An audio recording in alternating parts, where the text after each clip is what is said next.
ito. Tama ba yan? Hindi yata yun lang yung tindahan niya. Hindi kami lang kinakain. Tatlo na nakukuha nga. Ay, syempre, hindi naman yun. Malay ba niya? Kita mo, grabe. Ano yung tinamo ko lahat? 3/4 na lang bahay.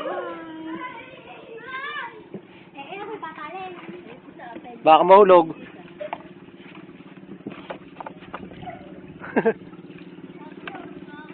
Yung kanyang ano lang. Gusto ko yung nakaayon. Kaso ba?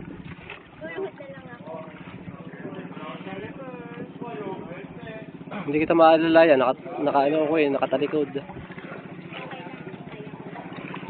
Kaya ko aking sarili. Pala mo.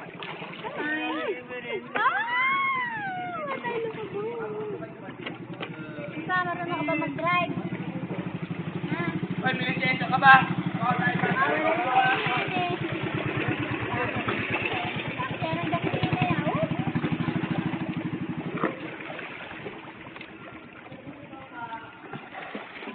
Ate Deng, bumaliktad ka. Ang dahan-dahan naman, toy. Nakaharap ka sa init.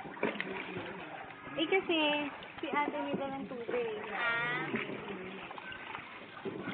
Sa side view. Oo lang. Oh, tayo mo. May turista ako, binaikot ko sa bate nyo. Bibigyan ko kayo na rasyon. Nakabulag sa init.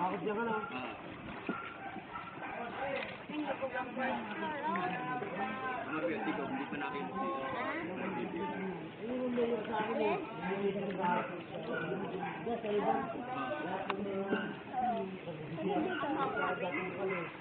Bulok yan. Tingnan mo, labog ang floor. Sa inyo, madali na yun. Papayan niya. Ay, ang baba, oh. Baba.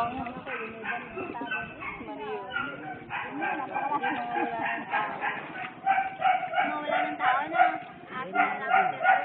Kawawa mo yung aso magpupunto. Nandun nga, may baboy. Saan? Nandun, laki. Kala ko nakasakay sa bangka. Ay, doon na ka na.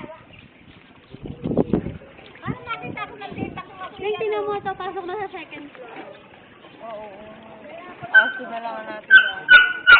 Kawawa.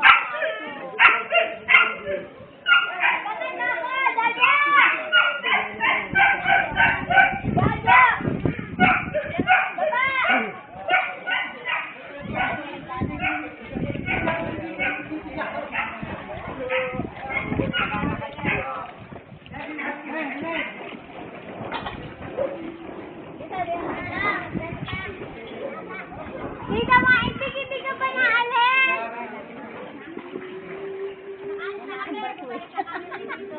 Ba't ka bumalik?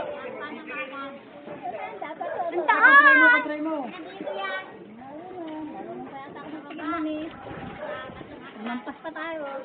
Ang taas! Pupunta kami Unitap sarado. Nasyal pa ako eh. Nasyal nila ako sa ano. Sa Universal. Kaya naman siya lang kami. Baba si kuya. Eh si ate.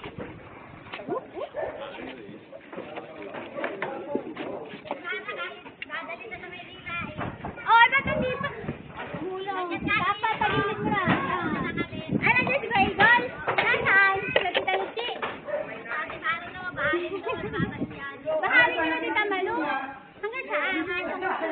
Buhod. Ang hirap.